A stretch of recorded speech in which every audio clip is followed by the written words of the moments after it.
ఏది అయినా ట్రై చెయ్యి ఆచి చికెన్ మసాలా. ఆచి చికెన్ మసాలా. దేశీయ స్టాక్ మార్కెట్లు భారీ లాభాల్లో ముగిశాయి. ట్రేడింగ్ ముగిసే సమయానికి సెన్సెక్స్ 820 పాయింట్లు, నిఫ్టీ 244 పాయింట్లు లాభపడ్డాయి. ఐటీ షేర్స్ లో భారీగా కొనుగోలు జరగడంతో మార్కెట్లు లాభాల వైపు దూసుకెళ్తున్నాయి. ప్రధానంగా IT, PSU bank, metal, reality రంగాలు భారీ లాభాలు ఆర్జించాయి. నిన్న రాణించిన ఎఫ్ఎంసీజీ షేర్లు నేడు స్వల్పంగా నష్టపోయాయి. ఇక బులియన్ మార్కెట్లు నష్టాల్లో కొనసాగుతున్నాయి. 24 క్యారెట్స్ బంగారం 1100, కిలో వెండి $3,200 తగ్గాయి. క్రూడ్ ఆయిల్ ధర స్వల్పంగా తగ్గి $76 వద్ద కొనసాగుతుంది.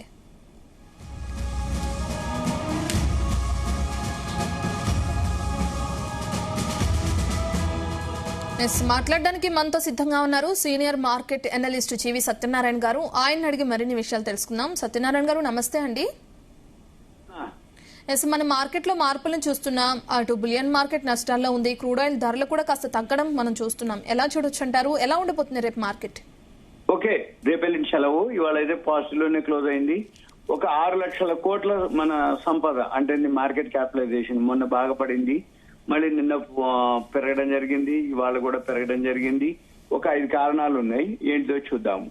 ఏవైతే ఈ కారణాలు ఏంటి అంటే టీసీఎస్ రిజల్ట్స్ రావడం జరిగింది.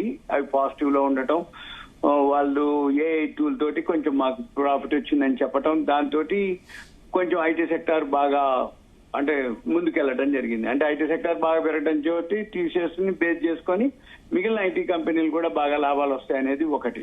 ఇక నెంబర్ 2, వరల్డ్ మార్కెట్స్ పాజిటివ్ లో ఉండటం, దాంతో మన మార్కెట్లు కూడా పాజిటివ్ లో ఉండటం జరిగింది, పెరగడం జరిగింది. తర్వాత ఇరాన్ అమెరికా ఏదైతే వార్ ఉందో రోజు ఒక స్టేట్మెంట్ రావడం జరుగుతుంది. మొన్న టర్కీలో ఉన్నప్పుడు ట్రంప్ ఒక అనౌన్స్మెంట్ చేయడం జరిగింది. మళ్ళీ నిన్న ఏం చెప్పిండు, నేనైతే చర్చలకు రాను కానీ మా ప్రతినిధులు వస్తారా అనడం జరిగింది. దాంతో కొంచెం మార్కెట్లు గుడ్ న్యూస్ తీసుకొని చర్చలు జరిగే అవకాశాలు ఉన్నాయి అనే ఉద్దేశంతో మార్కెట్లు పెరగడం జరిగింది. నిన్న ఈ రోజు ఏంటిది అంటే మళ్ళీ హర్ముజ్ జలసంధిలో అక్కడ మాదే ఆధిపత్యం అని చెప్పేసి అమెరికా వాళ్ళు అనటం జరిగింది. ఇరాన్ వాళ్ళు మాదే ఆధిపత్యం, అక్కడ మాత్రం యుద్ధం జరిగే అవకాశాలే ఉన్నాయి, జరుగుతున్నాయి. డ్రోన్లు, నౌకలు రిలీజ్ అవుతున్నాయి, మళ్ళీ దాడులు జరుగుతున్నాయి. కానీ బ్రెంట్ ఆయిల్ నిన్న ఏదైతే ఉందో అది తగ్గడం జరిగింది కొంచెం. ఈ ఇరాన్ అమెరికా వార్ గానీ, ఇరాన్ అమెరికా ఉద్రిక్తతలు గానీ మార్కెట్ పట్టించుకోవటం లేదు. ఎప్పుడైనా కానీ బ్రెంట్ ఆయిల్ కనుక తగ్గిపోయింది అంటే ఇక మిగిలిన పెద్దగా పట్టించుకోదన్నమాట. తర్వాత ఏంటిది, ఎఫ్ఐఐలు మన మార్కెట్ కి వచ్చేటప్పటికి కొనుగోలు జరిపిండ్రు. నిన్న కొంచెం మళ్ళీ సెల్లింగ్ లో ఉన్నారు, కానీ ఓవరాల్ గా బయింగ్ లోకి రావడం అనేది ఒక గుడ్ న్యూస్. మళ్ళీ వీటన్నిటితోటి ఏంటంటే ఫస్ట్ క్వార్టర్ రిజల్ట్స్ వస్తున్నాయి. ఫస్ట్ క్వార్టర్ రిజల్ట్స్ ఏవైతే ఉన్నాయో ఐటీ బాగా రిజల్ట్స్ వచ్చిందనే టీసీఎస్ తోటి మిగిలిన సెక్టార్లు కూడా బాగా ఉంటాయి అనే ఉద్దేశంతో మార్కెట్ లో పాజిటివ్ లోకి రావడం జరిగింది. ఇక నిఫ్టీ 244, బిఎస్సి సెన్సెక్స్ 827, అన్ని ఒక సెక్టార్ కాదు, ఓవరాల్ గా అన్ని సెక్టార్లు bank, IT, mid cap, bank అన్ని కూడా పాజిటివ్ లోనే క్లోజ్ అయింది అనమాట. కాబట్టి బిఎస్సిలో ఏవైతే 30 కంపెనీలు ఉంటాయో 30లో ఒక 25 ప్లస్, ఒక 5 మైనస్ లో ట్రేడ్ అయినాయి. ఇక ఎన్ఎస్సిలో 50లో 40 ప్లస్, 10 మైనస్ లో ఉన్నాయి. ఇక తర్వాత గోల్డ్, సిల్వర్ విషయంలోకి వచ్చేటప్పుడు గోల్డ్ కొంచెం 0.5% మైనస్ లో, సిల్వర్ 1.5% మైనస్ లో ట్రేడ్ అవుతుంది. మెయిన్ మనం చూడవలసింది బ్రెంట్ ఆయిల్. ఇప్పుడు బ్రెంట్ ఆయిల్ న్యూట్రల్ ఉంది, $76 ట్రేడ్ అవుతుంది. రేపు సాటర్డే సండే హాలిడే ఉంటుంది. మండే మార్నింగ్ కి ఈ 76.19 ఉన్నటువంటి డాలర్లు పెరిగితే మాత్రం మార్కెట్ డౌన్ అవుతుంది. 76 నుంచి 74, 73కో $2-3 తగ్గిందంటే మార్కెట్ ప్లస్ లోకి వెళ్తుంది. మనకి రేపు వెళ్ళండి సెలవు కాబట్టి మనం చూడాల్సి చెప్పడానికి ఏముండదు, ఎందుకంటే ఒక ఐడియా కోసమే. ఇప్పుడు ఎవరైతే మనం ఉన్నామో మండే పెరుగుతుందా తగ్గుతుందా అనే దానికి బేస్ ఏంటిదంటే బ్రెంట్ ఆయిల్. ఈ లోపల ట్రంప్ ఏం చెప్తాడు, చర్చలు ఏమైతాయి. ట్రంప్ రోజు ఒక స్టేట్మెంట్ ఉంటుంది, ఒక రోజు అంటే మొన్న టర్కీ రోజు అనౌన్స్ చేయడం, మళ్ళీ మా ప్రతినిధులు రావడం జరుగుతుంది. మళ్ళీ ఈ రోజు ఇరాన్ ఏదైతే ఉందో ఆ హర్ముజ్ జలసంధి మా నియంత్రణలోనే ఉంటుందని చెప్పటం.